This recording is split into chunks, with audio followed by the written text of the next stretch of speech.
Maulaya salli wa sallim daiman abadan ala habibika khairil khalqi kullihim. Maulaya salli. Para jamaah ingkang dipun mulyakaken datang Allah Subhanahu wa taala, rezeki yang Allah berikan kepada kita ini luar biasa. Semua rezeki yang Allah berikan kepada kita ini patut kita syukuri. Dan yang namanya rezeki tidak mesti harus berbentuk uang saja. Kesehatan juga rezeki, umur panjang juga rezeki, dipakai kesempatan bisa hadir masjid suatu rezeki, tangan bisa bergerak rezeki, mata bisa deleng bisa rezeki, rezeki, kuping bisa merungu bisa rezeki. Pokoknya rezekiku tidak mesti harus berbentuk uang. Tapi kebanyakan manusia berpikir yang namanya rezekiku bentuknya ke duit baik, sehingga pikirannya kemang duit baik. Bakal lagi kerungu duit, lagi turu ketangi, lagi pegel, lagi repot gue gagian sasa. Bakal kerungu masalah duit. Padahal rezeki itu tidak hanya berbentuk duit, tidak hanya berbentuk uang. Orang berbagai macam cara untuk mencari yang namanya duit, sampai senggol kanan, senggol kiri, tidak kenal lelah, tidak kenal waktu, tidak kenal Allah Subhanahu wa taala, tidak kenal perintahnya, tidak kenal larangannya. Semuanya kalau begitu dengar kalimat uang, semuanya menjadi semangat. Malah semangatnya ini terkadang melebihi cinta kita kepada Allah Subhanahu wa taala. Kenapa? Karena terfokusnya hanya pada rezeki uang saja. Padahal Allah sudah memberikan kepada kita berbagai macam kenikmatan, berbagai macam rezeki yang harus kita syukuri. Itu bukan hanya uang saja, termasuk tadi yang saya sampaikan, ya, bisa hadir ke masjid, bisa melangkah ke masjid, mentajum musola, bisa sholat berjamaah, bisa mandi sendiri, bisa makan, bisa luar biasa. Itu adalah rezeki yang Allah berikan kepada kita. Nah, maka rezeki yang Allah berikan kepada kita ini kalau kita syukuri, ya, kalau kita syukuri, maka janji Allah akan tambah. Kalau kita bersyukur dengan rezeki yang Allah berikan kepada kita, besar kecilnya, ya, tidak melihat nominalnya, tetapi rasa kebanggaannya, rasa keberkahannya yang luar biasa yang Allah hadirkan kepada kita, maka rezeki kita akan ditambah oleh Allah Subhanahu wa taala. Walaupun kita akan duit, akan beras, sugi segala-galanya anak, tapi bakal lara-laraan bayar belena. Bagian aku rezeki semuanya serba ada, serba berkecukupan. Tetapi ketika tidak dinikmati, ya orang enak. Duit ake, tapi tidak ada nilainya uang ini. Harapan dia kan siapa bang pada sugi kabeh misalnya kan. Uang beli buat butuh kabeh. Ya orang enak, nggak ada yang bisa diberikan. Duit tapi di tengah laut. Harapan butuh apa? Di tengah-tengah laut. Duit mah pirang-pirang tapi aneh tengah-tengah laut. Artinya tidak ada manfaatnya ketika tidak ada yang diberi, tidak ada yang dikasih. Kemudian duit ake tapi lakan nilainya, ya, tidak ada nilainya ketika tidak bisa dimanfaatkan.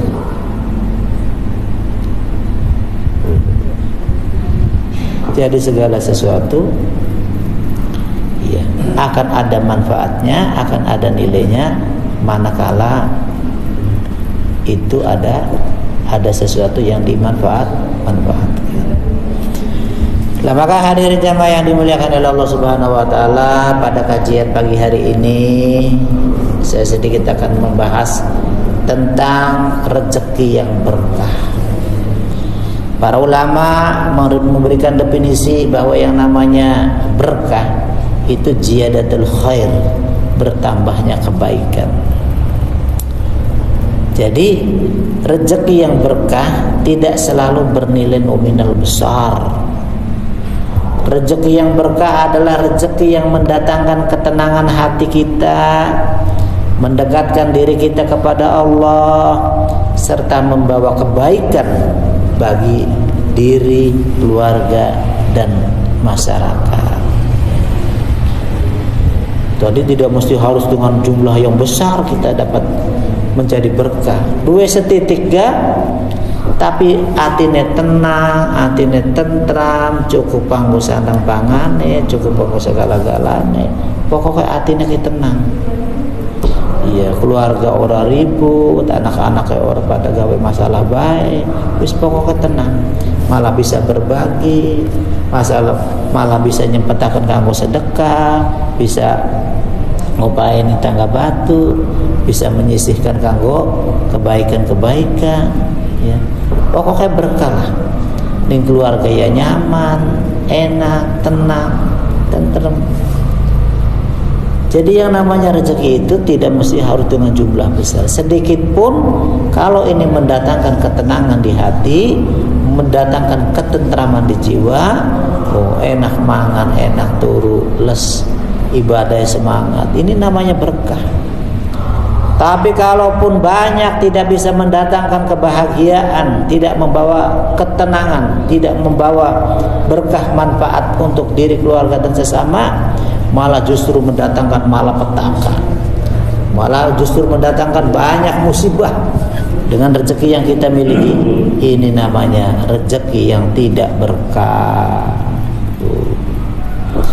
Jadi sekali lagi, rezeki sedikit tapi berkah, cukup kanggo kebutuhan, atine tenang, sandang pangane cukup, keluarganya harmonis, anak-anaknya soleh soleha, pada ngaji, yang sekolah madrasah, anaknya pada nurut, pada taat, diatur enak, wis pokoknya mas seneng, ya, bisa berbagi, itu berkah, rezeki sing berkah. Ana rezeki akeh tapi beli berkah, mau kata contohaken. Rezeki ini mau pirang-pirang, semua serba ada. Duit ngabrok-gabrok ning bank akeh. Beras apa maning, iya pokoknya mau pirang-pirang. Tetapi rezekinya mendatangkan ketidaknyamanan, ketidaktenangan, hanya mendatangkan kegelisahan, lara-laraan baik, membuat hatinya tidak menjadi bahagia, tidak menjadi bahagia, selalu keluh kesah, ya, selalu memicu perselisihan, anaknya ribut baik, keluarganya berantakan baik, tukaran baik, ora enak, ya, bagian akhir rezeki ga, tapi ning keluarganya tukaran baik, karo tangga beli aku, malah sakit-sakitan baik, beli enak. Jadi rezeki yang berkah itu adalah rezeki yang kita syukuri, sedikit banyaknya yang Allah berikan kepada kita, kita syukuri. Jangan sampai ketika kita mendapatkan rezeki yang Allah berikan kepada kita, kita ngedumel. Ai sungai seku mengoli semene kang dikaku mulai. Ya wis aja bola maning karimuku. Dari duit tega ya beli seneng, ya. Karena kehadirannya ini dipoyoki, duit teka dinanti-nanti, ditunggu-tunggu sehingga wit esok sampai sore, pas teka dipoyoki duit teka, ya beli yang teka mani. Padahal janji Allah di dalam Al-Quran, kalau kita bersyukur, ya, alhamdulillah oleh rezeki, tas lakine pegel dipejeti, ya, disiapakan baju hidungnya, mangan disiapakan, segala sesuatu disenengan. Wah, laki negara tas kerja pas seneng, semangat, semangat. Kenapa? Karena disambut dengan sukacita, disambut dengan kebahagiaan, disambut dengan keberlimpahan sehingga rezeki yang datang juga berkah. Wong tas mulai juga bahagia, senang, orang rasa pegel karena merasa dihormati, merasa dihargai, merasa diperlakukan istimewa. Sehingga yang timbul apa? Keberkahan, kebahagiaan, keberlimpahan, rasa sukacita dan lain sebagainya. Maka sudah demikian, kalau sudah demikian, maka janji Allah, ya, rezeki akan ditambah, pasti akan ditambah kalau kita bersyukur. Ya, kalau kita bersyukur pasti ditambah. Nah, bagaimana cara agar supaya kita ini hidupnya berkah? Maka kata para ulama ada beberapa kiat-kiat yang harus dijaga. Di antaranya pertama adalah menjaga kehalalan cara dari sumbernya. Ya. Kita rezeki lurus sing halal, sing berkah, sing enak, sing manfaat. Tidak menyakiti orang lain, tidak mendolimi orang lain. Ya. Pokoknya sing halal, sing enak, betul-betul sing berkah. Kemudian yang kedua, kita syukuri apa yang Allah berikan kepada kita. Ya, dari para ulama, kita syukuri apa yang Allah berikan kepada kita dengan sukacita, dengan rasa senang hati, dengan qanaah. Ya. Keberkahan seringkali lahir dari rasa syukur kita kepada Allah Subhanahu wa taala. Ya, karena janji Allah tadi, ya, la in syakartum la azidannakum wa la in kafartum inna 'adzabi lasyadid. Kalau kita bersyukur kepada Allah Subhanahu wa taala, berterima kasih atas anugerah yang Allah berikan kepada kita, maka kita akan tambah. Maka kata para ulama, ada yang menyampaikan sebagai bentuk rasa syukur kita ini, kita ucapan terima kasih saja sama Allah. Jangan ada keluh kesah yang menggerutu kepada yang lain, apalagi pada Allah. Terima kasih ya Allah, aku udah sehat, padahal masih lara. Padahal kita ini masih ada yang dirasa kurang enak, tapi kita tetap bersyukur pada Allah. Matur nuwun ya Allah, terima kasih ya Allah, aku udah sehat, kita wis waras. Terima kasih ya Allah, kita cukup sandang pangan, akhir rezeki. Padahal lagi kekurangan, tapi kita ungkapkan terima kasih. Terima kasih pada Allah untuk membiasakan diri kita ini bersyukur. Kenapa? Karena dengan bersyukur pasti Allah tambah. Dipai semene bae bersyukur, apa maring dipai akeh. Oh. Jadi kuncinya adalah bersyukur. Iya. Lah maka hadir jamaah yang dimuliakan Allah Subhanahu wa taala, jadi dengan bersyukur ini membuat orang menjadi merasa cukup, merasa tenang, merasa nyaman. Ya. Tetapi bagi orang-orang yang tidak bersyukur, walaupun banyak, walaupun mewah, walaupun berlimpah, rasanya kurang baik. Ibarat mangan, minum, baju segara, kurang baik. Dia kurang maning. Itu bagi orang-orang yang tidak bersyukur. Tetapi bagi orang yang bersyukur dengan menengguk, ya, sedikit air saja yang Allah berikan kepada kita, ya, dengan menengguk sedikit air saja, ini nikmatnya luar biasa, ya, syukurnya luar biasa, bahagianya luar biasa. Ini bedanya orang-orang yang bersyukur dan tidak bersyukur. Manusia mah kurang baik, bahkan nurutin nafsu mah. Bira bagaya kurang, pas bayana kurang, masih mau kurang akan selalu kurang baik. Apa mana kita singkuran. Kemudian kata para ulama, agar kita menjadi berkah, yang ketiga adalah gemar bersedekah, sering bersedekah, ya. Yakinlah dengan bersedekah itu tidak akan mengurangi harta kita. Tetapi dengan bersedekah kita pasti ditambah oleh Allah Subhanahu wa taala. Tidak secara hitungan matematika, bahkan matematika mah kita ngetokakan semene, berarti kurang semene. Tapi tidak, Allah tidak seperti itu. Dengan kita bersedekah pasti, ya, pasti perhitungan Allah ini akan lebih luar biasa, akan ditambah. Kenapa? Karena sedekah adalah investasi keberkahan yang justru membersihkan, ya, akan membersihkan dan melipat gandakan rezeki yang telah diberikan oleh Allah kepada kita, yang telah kita terima. Bicara Kanjeng Nabi, harta tidak akan berkurang dengan bersedekah.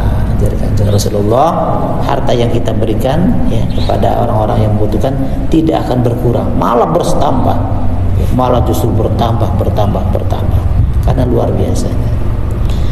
Maka hadirin jemaah yang dimuliakan oleh Allah Subhanahu wa taala, ini ada satu kisah ya. Satu ketika Umar sahabat Rasulullah namanya Umar bin Khattab. Satu ketika Umar bin Khattab ini keliling-keliling desa ingin mengetahui keadaan rakyatnya, di mana rakyatnya ini ya berbagai macam karakter, ada yang sugi, ada yang melarat, ada yang sedang. Tiba-tiba dia menghampiri salah seorang rumahnya yang gubuk, yang terdapat di dalamnya ada seorang putri dan ibunya. Jare mboke nok adolem susu kinok ya, mana keliling ning masyarakat ning wong-wong kon pada tuku susu tambi ambaran oli ake, maka susunya ki dicampuri karo banyu, ambaran oli ake, oli gede, oli batinnya pirang-pirang, jare mboke. Nah, tapi jare anake aja mak, soalnya jare Khalifah bin Umar itu, Khalifah Umar bin Khattab, jare Khalifah Umar bin Khattab, jare pimpinan, kita tidak boleh mencampur dagang dengan cara yang seperti ini ya. Tidak boleh dicampur-campur. Tapi abaroleh ake cenok jare boke. Nah,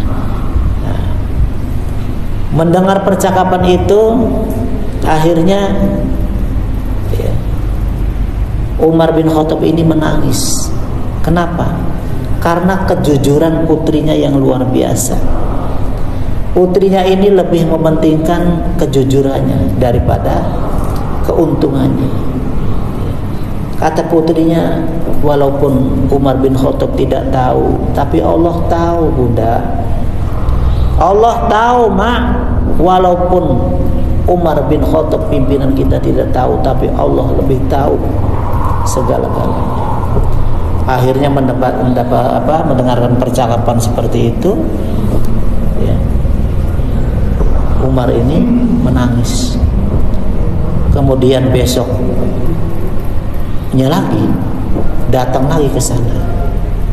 Tekamani Umar kini umai si pedagang susu mau untuk menjadikan anaknya ini sebagai putri raja ya, sebagai putri khalifah, dikawinakan karo anaknya Umar bin Khattab, yaitu arane Asim bin Umar. Wong ora duwe, wong melarat, wong ora ya wong pas-pasan, tapi karena kejujurannya akhirnya dipinang oleh seorang khalifah, lamun saking presiden lah atau gubernur ya, akhirnya didadakakan menantune. Akhirnya dari perkawinan anaknya Umar bin Khattab ini, Asim bin Umar ini, maka lahirlah anak-anak yang soleh, anak-anak yang luar biasa, anak-anak yang istimewa karena halal, rezeki yang halal, karena keberkahan, kebahagiaannya. Itu yang namanya Umar bin Abdul Aziz. Lahirlah anak yang namanya Umar bin Abdul Aziz, seorang pemimpin yang luar biasa, yang kehebatannya luar biasa, kesederhanaannya luar biasa ya. Makanya para ulama menyebutnya Umar bin Abdul Aziz ini adalah khalifah yang kelima. Karena apa? Karena dia mampu memimpin bangsanya yang luar biasa.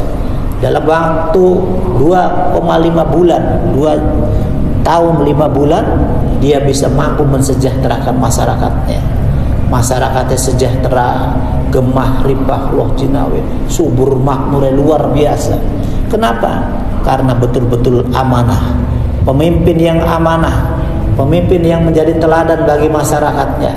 Sampai satu ketika Umar bin Abdul Aziz didatangi oleh anaknya ya, ke kerajaannya, lamunan istanai lah. Begitu sampai sana, cari anaknya, ya, Assalamualaikum. Waalaikumsalam. Saya minta izin ayah untuk berbicara sebentar di kantor ayah. Jare bapaknya dari Umar bin Abdul Aziz, ya nang, urusan apa? Urusan negara apa urusan keluarga? Urusan keluarga ayah. Ya sudah, kalau urusan keluarga nanti bapak matiin dulu lampu sekian mah. Karena lampu ini milik negara, dibiayai negara, maka kita jangan memakai kas negara. Kian nganggo umpleng bae. Dari ketekan anak kan nganggo umpleng, nganggo damar lah. Kenapa? Ini menjaga kehati-hatian. Sampai segitunya seorang pemimpin yang betul-betul menjaga amanat yang Allah berikan kepada dirinya. Tidak mau memakai fasilitas negara kalau untuk kepentingan pribadi. Beda halnya dengan zaman sekian. Karena ya harus zamannya sudah berubah. Ini hanya mencontohkan saja. Hanya mencontohkan sebagian kecil dari kisah-kisah orang-orang terdahulu yang sukses akibat menjaga amanah yang Allah berikan kepada kita. Maka ini luar biasa, berkah majunya luar biasa. Sampai di pemerintahan Umar bin Abdul Aziz ini, orang yang berhak menerima zakat ini susah mencarinya.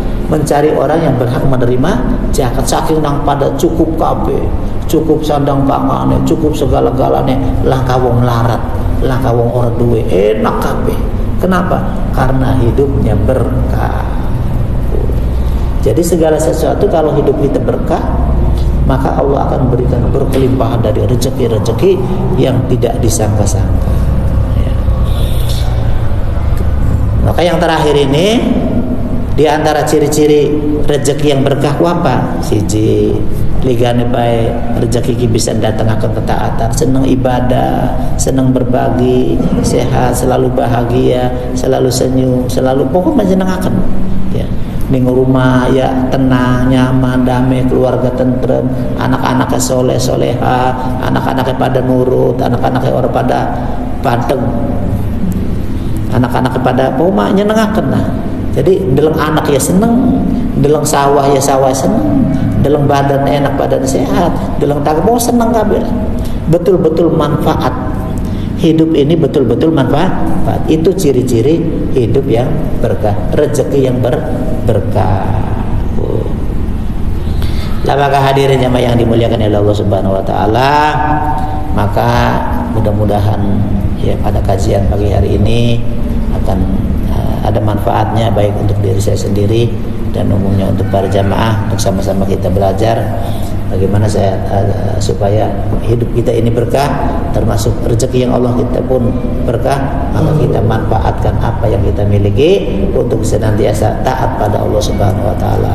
Demikian kajian subuh pada pagi hari ini, mudah-mudahan ada manfaatnya, wabil khusus untuk diri saya sendiri dan umumnya untuk para jamaah. Sama-sama kita belajar, sama-sama kita memperbaiki diri. Kalau untuk melawan kafaratul majlis, subhanallah wa bihamdihi subhanallah. Astagfirullah. Assalamualaikum warahmatullahi wabarakatuh. Waalaikumsalam.